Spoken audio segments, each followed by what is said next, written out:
Hello guys, आज का video है decoding the Bajaj Chetak gear box. आज हम लोग बात करने वाले हैं बजाज ईवी चेतक, जो इलेक्ट्रिक व्हीकल है चेतक, उसके गियर बॉक्स के बारे में, उसके ट्रांसमिशन सिस्टम्स के बारे में, और समझेंगे कि वो कैसे डिफरेंट है बाकी ट्रांसमिशन सिस्टम से, और ये भी समझेंगे कि वो बेसिकली वर्क कैसे करता है। तो let's start. This is the gear box of the Bajaj Chetak. So as you can see, आप देख सकते हो इस फर्स्ट इमेज में, ये जो सेक्शन है, so this is the section where Bajaj का मोटर एंड गियर बॉक्स है, which is mounted on the wheel itself, right. और आप इसके अदर व्यू में देखेंगे तो उसके अंदर के जो मैकेनिकल कंपोनेंट्स हैं, गियर्स हैं, वो दिख रहे हैं। तो हम लोग इसको समझेंगे कि how actually does it work, right.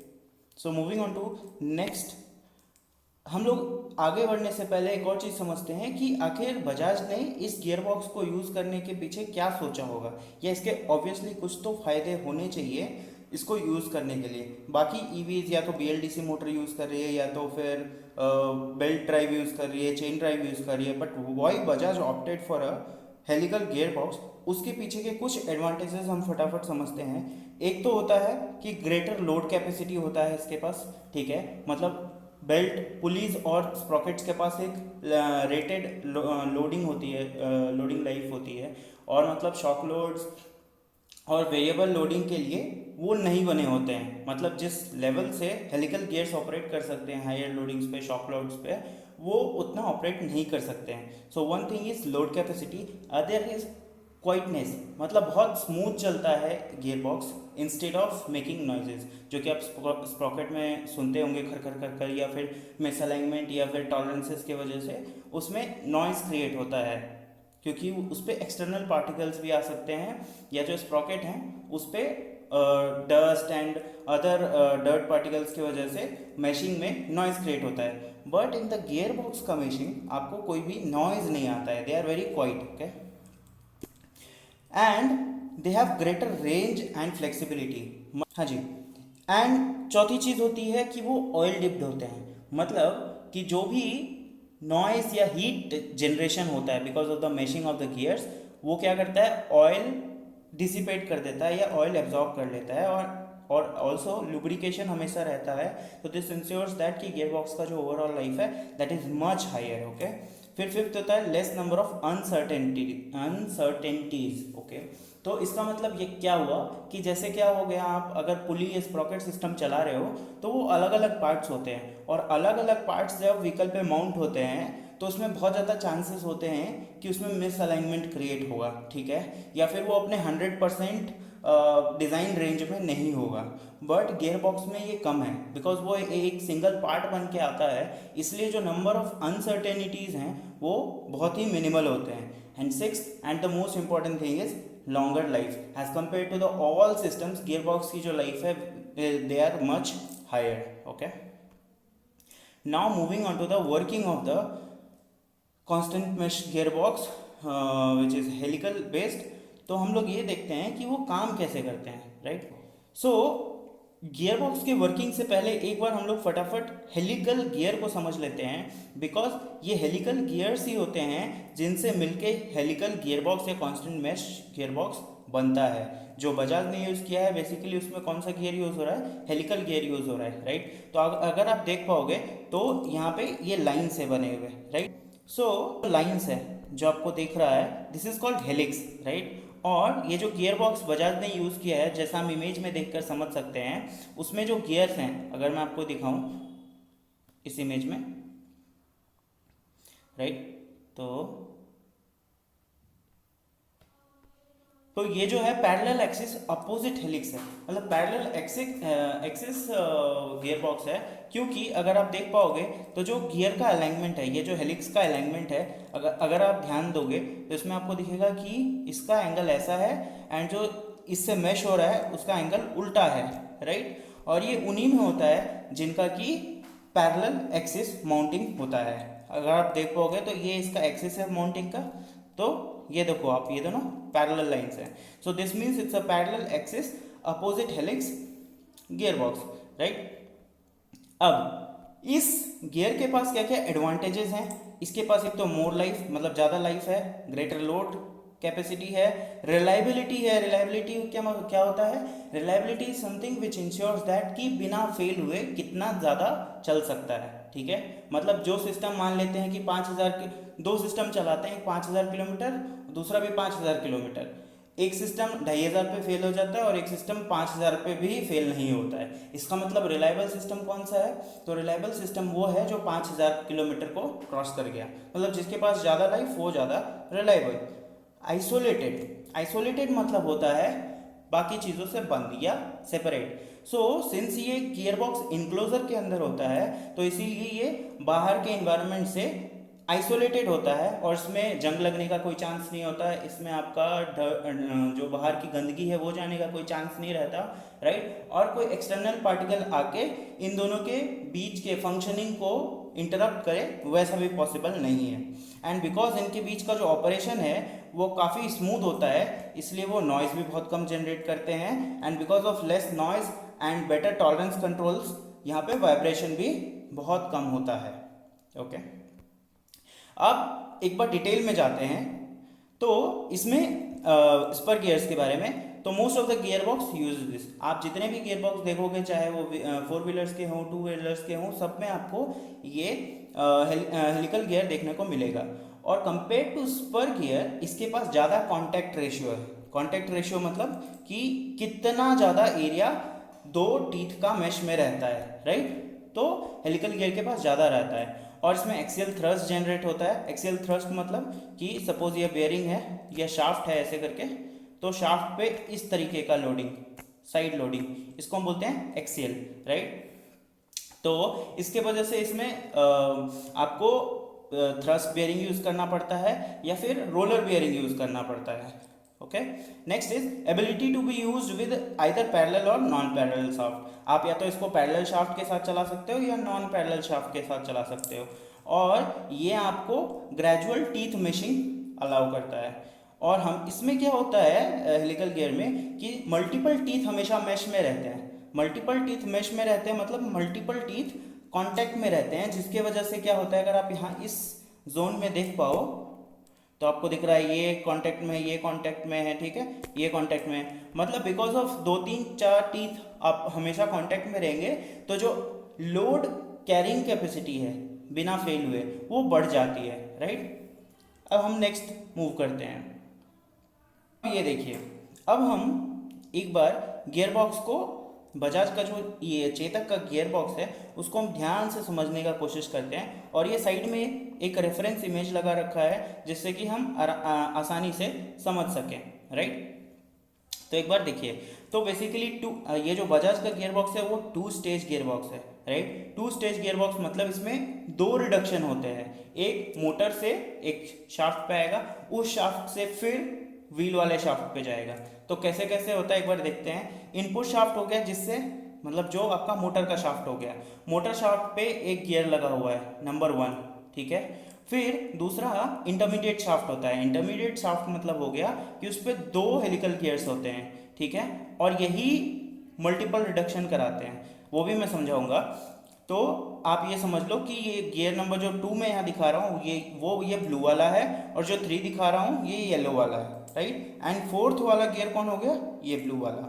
सो इसका कैसे फोर्स ट्रांसफर हो रहा है, टॉर्क ट्रांसफर हो रहा है, देखिए ये येलो वाले से ब्लू वाले पे ट्रांसफर हुआ, फिर ये ब्लू वाला और येलो वाला सेम शाफ्ट पे मूव कर रहा है, तो क्या होगा, ये रिडक्शन यहाँ हो गया, फिर ये येलो वाले से फाइनल गियर पे जाएगा, और इससे फिर क्या होता है, अपना व्हील शाफ्ट पे टॉर्क ट्रांसफर होता है। तो किस तरीके से रिडक्शन हो रहा है एक बार देख लेते हैं। सपोज मान लीजिए कि जो ये येलो वाला टीथ है फर्स्ट, इसका नंबर ऑफ टीथ है 20, जो ब्लू वाला है सेकेंड नंबर, उसका नंबर ऑफ टीथ है 40, ठीक है।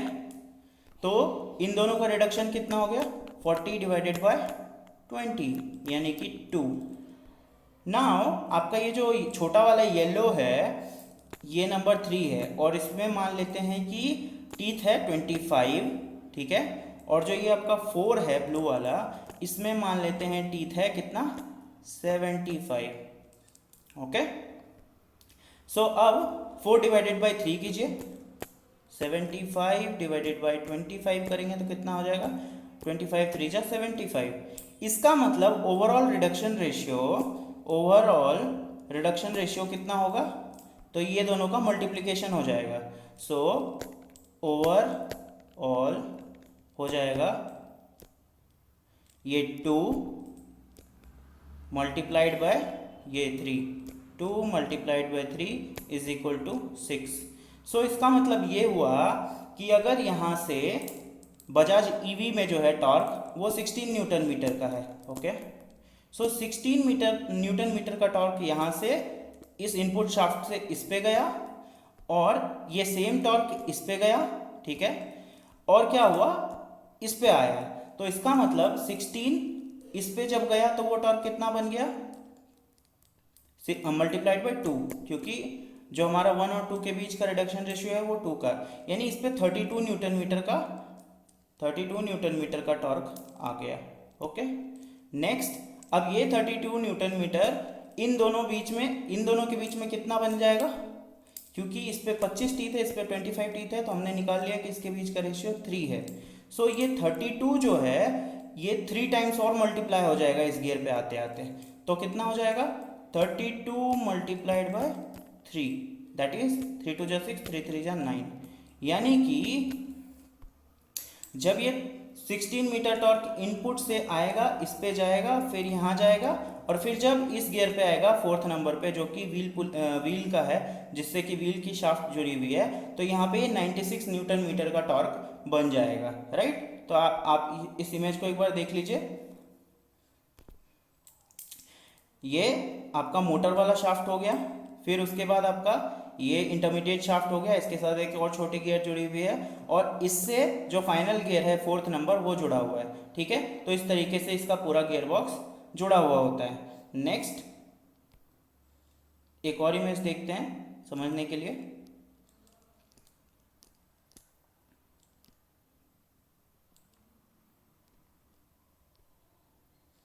ये देखिए ये वाला इमेज। अब एक इससे हमको क्या है, थोड़ा सा डिटेल में दिख रहा है, तो आप यहाँ पे देख लो, यहाँ पे जो मैंने नेमिंग कर रखी है, ये वाला बेयरिंग हो गया, ये मोटर है। ओके, ये मोटर बेयरिंग, यहाँ पे आपका नंबर 1 जो है आपका इनपुट वाला गियर हो गया, हेलिकल गियर, फिर ये नंबर 2 जो इसके साथ मेश में है, राइट, और 3 हमें दिख नहीं रहा है इस व्यू में, लेकिन 3 जो है 3 गियर के साथ ही ये आपका 4 कांटेक्ट में है, जैसा मैंने पिछले स्लाइड में बताया था। एक बार फिर से दिखा रहा हूं ये चीज 1 1 2 3 4, ठीक है, और हमने यही चीज यहां देखा 1 2 3 4, जैसा कि मैंने आपको यहाँ पे समझाया कि कैसे करके फोर्स और ओवरऑल टॉर्क ट्रांसफर हो रहा है। राइट, अब इसी को समझाने के लिए मैंने यहाँ पे भी एक बार एक छोटा सा इमेज बनाया है। देखिए, पहले गियर से दूसरे पे गया और दूसरा और तीसरा गियर सेम शाफ्ट पे है, तो क्या हो रहा है, यहाँ पे जो टॉर्क आएगा वो इस पे आएगा, फिर यहाँ से जो इस पे टॉर्क जाएगा वो इन दोनों के बीच के रेशियो के हिसाब से क्या हो जाएगा, मल्टीप्लाई हो जाएगा। तो हमने क्या देखा, तो हमने ये देखा कि बेसिकली जब हमने 16 न्यूटन मीटर का टॉर्क दिया, हमने क्या देखा कि जब 16 न्यूटन मीटर का टॉर्क दिया और यहाँ का रेशियो 2 था और यहाँ का रेशियो कितना था, 2 था, और इन दोनों के बीच का रेशियो कितना था, 3 था। ठीक है, तो ओवरऑल रेशियो कितना हो गया, 3 मल्टीप्लाइड बाई 2 इज 6, तो 16 मल्टीप्लाइड बाई 6 दैट इक्वल्स 96। तो इस तरीके से आपने टॉर्क मल्टीप्लिकेशन कर दिया और मोटर पे 16 न्यूटन मीटर का टॉर्क था और आपके व्हील पे 96 न्यूटन मीटर का टॉर्क डिलीवर हुआ। राइट, तो ये ऐसे काम कर रहा है। अब दूसरे व्यू में एक बार देख लेते हैं फिर से। तो ये है इसका कुछ गियर बॉक्स, ठीक है, ऐसा दिखता है। तो यहाँ पे आप देख रहे हो ये बियरिंग है, ये क्या है, बियरिंग है, उसके ये बियरिंग हो गया इधर जिसपे कि मोटर का शाफ्ट उधर सपोर्टेड है, प्लस ये मोटर हो गया ओवरऑल, ये जो पूरी बॉडी है मोटर हो गई। ठीक है, नेक्स्ट, अब ये मोटर का जो शाफ्ट है इस गियर पे है, नंबर 1 जिसको मैंने दिखा रखा है। ये नंबर 1 क्या करता है, नंबर 2 को टॉर्क ट्रांसफर करता है। नंबर 2 और नंबर 3 सेम शाफ्ट पे हैं, ठीक है। तो नंबर 3 नंबर 4 को टॉर्क ट्रांसफर कर रहा है, राइट। और ये जो आप बियरिंग देख रहे हो ये सपोर्ट के लिए है। जो भी जब आपका गियर्स घूमता है तो एक्सियल लोडिंग भी होती है और रेडियल लोडिंग भी होती है, ठीक है। एक्सियल लोडिंग हो गया आपका ये, और रेडियल लोडिंग हो गया जिस डायरेक्शन में फोर्स ट्रांसफर हो रहा है, मतलब ये, ठीक है। तो यहाँ पे क्या हो रहा है, आपका बियरिंग सपोर्ट के लिए है। उसके बाद क्या होता है, आपका जो ये फाइनल गियर है नंबर 4, इससे एक स्प्लाइंड शाफ्ट होती है। स्प्लाइंड शाफ्ट बोले तो कुछ ऐसा, मतलब एक ऐसे करके शाफ्ट होगा, ठीक है, जिसपे ग्रूव्स बने रहेंगे। तो वो ग्रूव क्या करता है, व्हील हब पे जाता है। व्हील हब जो कि आपका ये वाला सेक्शन है, तो ये व्हील हब पे क्या करेगा, व्हील हब को टॉर्क ट्रांसफर करेगा, और इसी व्हील हब पे इस तरीके से बोल्ट करके व्हील रिम आपका माउंटेड रहता है। तो क्या होगा, जब व्हील रिम जब व्हील हब घूमेगा तब का व्हील भी घूमेगा। तो इस प्रकार से जो मोटर की टॉर्क है गियर बॉक्स के थ्रू आपके व्हील तक पहुंचती है। नेक्स्ट इज, एक बार और एक इमेज देख लेते हैं just to understand it better. एक इमेज और बना दिया है, ये देखिए, ये मोटर हो गई, ठीक है, ये हो गई मोटर। ये फिर आपका यहाँ पे बेयरिंग है, इधर भी एक बेयरिंग है, और यहाँ पे हो गया आपका हेलिकल गियर जो कि मोटर से जुड़ा हुआ है, वो नंबर 1 है। और उस नंबर 1 ने नंबर 2 को टॉर्क ट्रांसफर किया जो कि इंटरमीडिएट शाफ्ट पे है। इंटरमीडिएट आपका शाफ्ट है जिसपे नंबर 2 और नंबर 3 गियर्स लगे हुए हैं, और उसी शाफ्ट पे नंबर 3 भी लगा हुआ है। तो फिर क्या हुआ, नंबर 3 आपका नंबर 4 के साथ मैश में है। तो इस तरीके से मेरा टॉर्क मल्टीप्लिकेशन हो गया, इसको बोलते हैं गियर कंपाउंडिंग, राइट। और ये जो आप ग्रीन ग्रीन देख रहे हो ये बेयरिंग्स है, जैसा मैंने पहले भी बताया। और ये देख सकते हैं हम लोग कि एक्सिस कैसे है, मतलब कैसे कॉन्टेक्ट हो रहा है, 1 और 2, 1 ने 2 को दिया, फिर 2 से 3 पे गया, और 3 से 4 पे गया, ठीक है, और 4 से मेरे व्हील हब पे गया, इस पे व्हील हब पे, और व्हील हब से पूरा आपका रिम रोटेट होता है। कि आखिर बजाज ने इस गियरबॉक्स को क्यों चुना होगा, ठीक है। एक बजाज एक स्टैब्लिश्ड प्लेयर है, और बजाज के पास काफ़ी इयर्स का इंजीनियरिंग एक्सपीरियंस है। और बाकी जो प्लेयर्स हैं ईवी मार्केट में वो डायरेक्ट VLDC मोटर यूज़ कर रहे हैं, वो कोई ट्रांसमिशन सिस्टम यूज़ नहीं कर रहे हैं। वहीं जो नए प्लेयर्स हैं जैसे ईथर है, वो क्या करता है कि वो 2 स्टेज गियरबॉक्स के जगह पे पुली सिस्टम लगा रहा है जो कि बेल्ट एंड पुली सिस्टम है। वहीं पे दूसरे प्लेयर्स हैं जो कि चेन ड्राइव का सोच रहे हैं, जैसे अल्ट्रावायलेट है। वैसे सिंपल एनर्जी जो है वो क्या सोच रही है, बेल्ट ड्राइव का, सिंगल स्टेज रिडक्शन का। लेकिन बजाज ने गियरबॉक्स क्यों बनाया, उसके पीछे के जो मेरे लॉजिक्स हैं वो मैं समझाता हूँ। पहला है रिलायबिलिटी। किसी भी स्टेब्लिश्ड प्लेयर के लिए जो सबसे ज़्यादा चीज़ मायने रखती है वो क्या होती है, रिलायबिलिटी। रिलायबिलिटी जैसा मैंने पहले बताया था कि कोई भी चीज़ बिना फेलियर के कितना ज़्यादा चल सकती है। लेट से आपने किसी भी कंपोनेंट को 5000 किलोमीटर के लिए डिज़ाइन किया, ठीक है, या फिर आप उस पर 5000 किलोमीटर के लिए डिज़ाइन किया, तो रिलायबिलिटी मतलब ये हुआ कि वो 5000 किलोमीटर क्रॉस करेगा बिना फेलियर के किसी भी कंडीशन में, राइट। तो रिलायबिलिटी बहुत बड़े बड़े OEMs के लिए सबसे बड़ी चीज़ होती है, क्योंकि कस्टमर रिलायबिलिटी ही देखता है पहले कि अगर मैं खरीदूंगा तो बिना ब्रेकडाउन के या बिना खराब हुए ये चीज़ कितना चलेगा। सो गियर बॉक्स में आपको रिलायबिलिटी तो मिलती है डेफिनेटली। बाकी सिस्टम से, चाहे वो चेन सिस्टम हो चाहे वो बेल्ट सिस्टम हो, उनके कंपैरिजन में जो गियर बॉक्स है वो बहुत ज़्यादा रिलायबल होते हैं। I agree with this fact. तो मुझे लगता है रिलायबिलिटी पहली चीज़ रही होगी। दूसरा, कॉस्ट ऑफ ओनरशिप। जैसा कि मैंने बताया कि गियर बॉक्स में आपका क्या होता है, कोई भी गियर जो है बाहर एक्सपोज नहीं होता, ठीक है, ये पूरे इनक्लोजर में होता है। जैसे आपने बाइक का देखा होगा गियर बॉक्स, वो पूरा बंद रहता है, आपको कोई भी गियर दिखता नहीं है। तो अगर कोई इनक्लोज सिस्टम है तो उसमें जंग लगने का चांस कम है, उसमें कोई ब्रेकडाउन, मतलब उसमें जो है धूल मिट्टी या फिर जो बाहर के फैक्टर्स होते हैं उनसे कोई चांस नहीं है कि वो डैमेज होंगे। थर्ड चीज़ ये है कि जो आपका सर्विसिबिलिटी है, ओनरशिप कॉस्ट है, वो घट जाता है। क्यों? क्योंकि मान लो आपका स्प्रॉकेट है या फिर बेल्ट या पुली सिस्टम है, उसमें क्या होगा, पुली में मिसअलाइनमेंट होने के चांस है, या फिर आपकी व्हील की अलाइनमेंट बिगड़ गई तो पुली का अलाइनमेंट खराब हो जाएगा। तो इससे क्या होगा, आपकी इफिशियंसी ड्रॉप होने लगेगी, तो आपको सर्विस स्टेशन जाना पड़ेगा, उसको रिपेयर करवाना पड़ेगा, तो उसमें एडिशनल कॉस्ट जाता है। बट गियर बॉक्स में क्या होता है, सिंस वो एक पार्ट होता है, सिंगल पार्ट, और वो डायरेक्टली व्हील के साथ लगा हुआ है, तो आपका ये वाला जो प्रॉब्लम है वो सॉर्ट आउट हो जाता है। तो इसलिए कॉस्ट ऑफ ओनरशिप जो है आपकी कम हो जाती है, which is actually good, which is good. ठीक है, जो कॉस्ट ऑफ ओनरशिप है वो कम हो गई,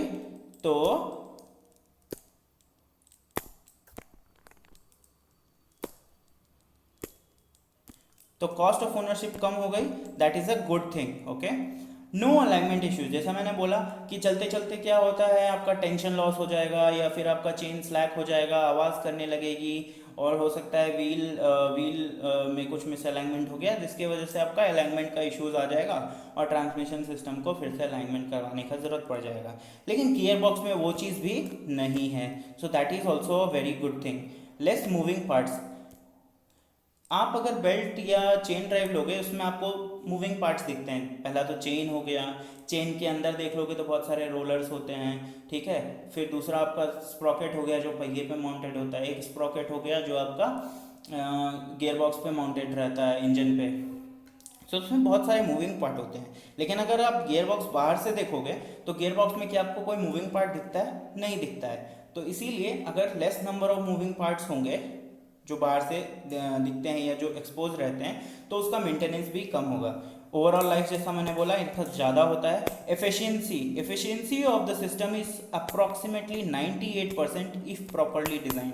अगर बजाज के इंजीनियर्स ने प्रॉपर टाइम देके प्रॉपर एनालिसिस करके सिस्टम को बनाया है, तो आई एम प्रीटी श्योर इस सिस्टम का जो एफिशिएंसी है इज क्लोज अबाउट 98 to 99%, जो कि बहुत अच्छी बात है। मतलब आपका जो फ्रिक्शनल लॉसेस है वो बेयर मिनिमम होगा।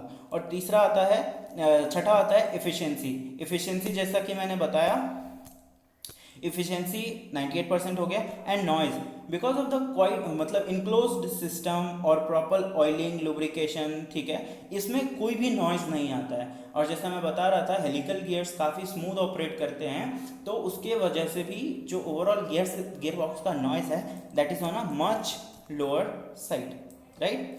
लेकिन ऐसा तो नहीं हो सकता कि सिर्फ और सिर्फ एडवांटेजेस हैं, डिसएडवांटेजेस तो है ही नहीं। बाकी कंपनीज जो है वो पागल हैं, वो ये सिस्टम नहीं यूज़ कर रहे हैं। You are correct. एक्चुअली में इस सिस्टम में डिमेरिट्स भी हैं, डिसएडवांटेजेस भी हैं, जिसके वजह से बहुत सारी कंपनीज नहीं यूज़ कर रही हैं। एंड मेरा अपना उस पर व्यू ये है कि जैसे देखिए, ये जो आपका गियर बॉक्स वाला सिस्टम है, इसके एडवांटेजेस हमने देखे।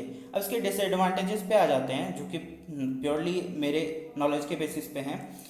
पहला ये कि डायनेमिक्स और सिमेट्री ऑफ वेट। आप ये मान लो कि आपके पास, ठीक है, आपके पास एक मैं बाइक को एक ऐसे बॉक्स बना देता हूँ, राइट।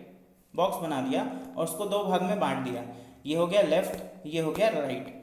अब आप बताओ, इधर मैं ज़्यादा सामान भर दूँ और इधर मैं कम सामान भर दूँ, ठीक है, तो क्या होगा, जब आप बॉक्स उठाओगे तो आपको लगेगा कि हमेशा ये बॉक्स लेफ्ट की तरफ जाना चाह रहा है, राइट। और ऐसा क्यों होगा? बिकॉज सिमेट्री नहीं है इसमें, वेट का जो सिमेट्री है, जो बैलेंस है, नहीं है।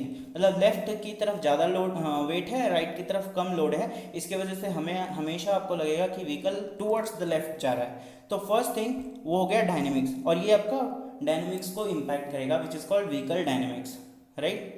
आई थिंक ये मास मार्केट प्रोडक्ट है, इसलिए कंपनी को ज़्यादा डायनेमिक्स से लेना देना नहीं है। सेकेंड चीज़ होता है हाई टूलिंग कॉस्ट। जब एज अ कस्टमर आपको नहीं पता होता है कि ये जो पहला प्रोडक्ट बना है उसके पीछे का कितना खर्चा जाता है कंपनी का। And trust me, it is insane.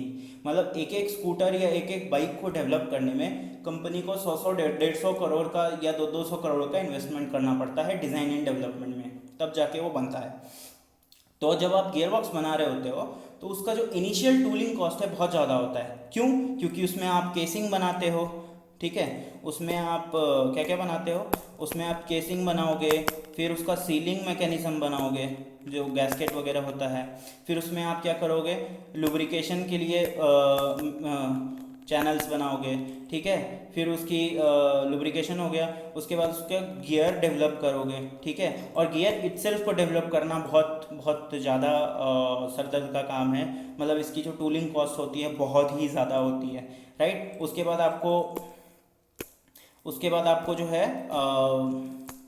Shaft develop करना पड़ता है, राइट। उसके बाद आपको क्या करना पड़ता है, मशीनिंग का सोचना पड़ता है, ठीक है। तो इन सारे चीज़ों को लेके जो ओवरऑल टूलिंग कॉस्ट है as compare to normal sprocket या belt system, that is I think 3 to 4 times higher, 3 से 4 गुना हाई होता है। लेकिन अगर आपका वॉल्यूम्स है जस्टिफाई करने के लिए, या अगर आप चेतक की तरह मास मार्केट प्रोडक्ट बना रहे हो जो कि महीने का 20,000 50,000 बिकेगा, तो फिर ये टूलिंग कॉस्ट वसूल हो जाता है। So that is not a big issue. इसलिए एक इसका डाउन साइड है। तीसरा एक्स्ट्रा वेट। अब जैसे मैंने बताया कि केसिंग है, फिर सीलिंग है, लुब्रिकेंट्स हैं, फिर उसके अंदर शाफ्ट्स हैं, तो इन सारी चीज़ों की वजह से जो ओवरऑल गियर बॉक्स है is much heavier. Let's say अगर आपका पुली या स्प्रॉकेट सिस्टम का वजन 2 किलो है, तो आपका गियर बॉक्स डेफिनेटली 5 से 7 किलो का होगा, ठीक है। तो वेट एक डाउन साइड है। Next is packaging.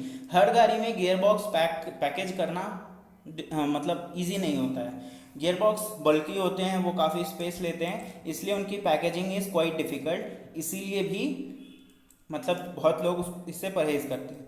सर्विसिबिलिटी, मतलब सर्विसिबिलिटी मैंने एडवांटेज में बताया था कि कम सर्विस की ज़रूरत पड़ती है, लेकिन अगर कुछ गड़बड़ हुआ तो इसकी सर्विस करना या फिर इसको सही करना इज़ अ बिग मेस, क्योंकि इसमें बहुत सारे कंपोनेंट होते हैं जिनको खोलना है, और ये एक्सपर्ट टेक्नीशियन ही कर सकते हैं, आप नहीं कर सकते। जैसे स्प्रॉकेट खराब हो तो फटाफट स्प्रॉकेट नया लाया बदल दिया, कोई भी मैकेनिक कर सकता है, लेकिन इसकी serviceability is not that easy. फिर next is addition of bearings, मतलब बियरिंग्स इसमें आपको काफ़ी ज़्यादा लगते हैं, सो ये पार्ट लेवल पे कॉस्ट भी इंक्रीज करता है। अनस्प्रंग मास, ये इंक्रीमेंट होता है। अनस्प्रंग मास इंक्रीमेंट मतलब, अनस्प्रंग मास उसको बोलते हैं जो कि डायरेक्टली चैसी पे सपोर्ट नहीं होता है। अब आपका जो ये पूरा का पूरा मोटर सिस्टम हो गया, ट्रांसमिशन सिस्टम हो गया, व्हील के साथ साथ ये मूव करेगा, ठीक है। जब आप चलाते हो तो व्हील ऊपर नीचे करता है, राइट, स्विंग आर्म पे, मतलब सस्पेंशन उसका लोड एब्जॉर्ब करता है। तो जब आपका मोटर फिक्स रहता है तो मोटर का वेट चैसी पे रहता है, राइट, तो अनस्प्रंग मास उसमें कम रहता है। लेकिन अगर आप मोटर को व्हील के साथ ऊपर नीचे करने के लिए छोड़ दोगे तो इसका मतलब आप वहाँ पे वेट बढ़ा रहे हो, एंड आफ्टर ऑल वो आपके व्हीकल डायनेमिक्स को इम्पैक्ट करता है। इसीलिए मैंने कहा कि अनस्प्रंग मास बढ़ता है, राइट।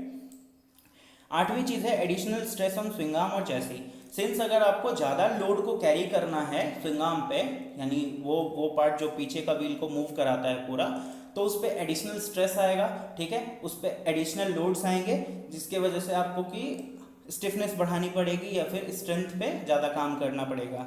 एंड नाइन्थ है वेट डिस्ट्रीब्यूशन, ठीक है। अगर आप देखोगे चेतक का इनसाइड, जो कि मैं किसी और वीडियो में कवर करूँगा, अगर आप चेतक के मतलब बॉडी वर्क्स के नीचे देखोगे तो उसका मोस्ट ऑफ द पार्ट्स पीछे की तरफ है, बैटरी यहाँ पे है, इलेक्ट्रॉनिक्स पीछे है, मोटर और इधर है। तो मतलब मान के चला जाए तो व्हीकल का 80% of the weight rear side पे है, और जब इस पर मान लो एक पिलियन बैठेगा, कस्टमर बैठेगा, तो कस्टमर अगर 100 kg का है, ठीक है, तो मतलब ये 80% लोड जो है कहीं 85 या 90% तक ना चला जाए, राइट। तो इससे क्या होगा, ये फ्रंट व्हील की जो वर्टिकल लोडिंग है वो काफ़ी कम होगी और रियर व्हील हाईली लोडेड होगा। तो इस केस में क्या होगा कि आप जब ब्रेक करोगे तो वेट ट्रांसफर तो होगा, लेकिन हो सकता है कि जो ट्रैक्शन मेंटेन करने के लिए इस पे व्हील पे लोडिंग चाहिए थी चैसी की तरफ से, वो इनसफिशिएंट हो और व्हील स्किड हो, ठीक है। तो ये दिक्कत होता है और इस तरीके से इसका डायनेमिक्स इम्पैक्ट होता है। So this was my take on Bajaj का gear box. I know they have worked a lot, और मेरे हिसाब से in some manners it is superior to other transmission system used in the market on the electric two wheelers, and in some manner मुझे लगता है कि इसके कुछ डाउन साइड्स भी हैं। अब जिन कस्टमर्स को परफॉर्मेंस ओरिएंटेड और डायनेमिक्स ओरिएंटेड लेना है वो पहले टेस्ट राइड करके देख सकते हैं। इफ दे फील कि डायनेमिक्स इतना ज़्यादा गड़बड़ नहीं है तो देन वेल एंड गुड, लेकिन जिनको इसकी पड़ी हुई है कि मेरे को रिलायबिलिटी चाहिए, लाइफ चाहिए ओवरऑल, तो उनको ये गियर बॉक्स का ऑप्शन ज़रूर देखना चाहिए। So thank you so much, that's all, thank you and hope you like the video. अगर आपको लगता है कि इसमें कुछ डाउट्स हैं आपको या मैंने कुछ मिस्टेक्स करे हैं तो please do highlight it and thank you so much.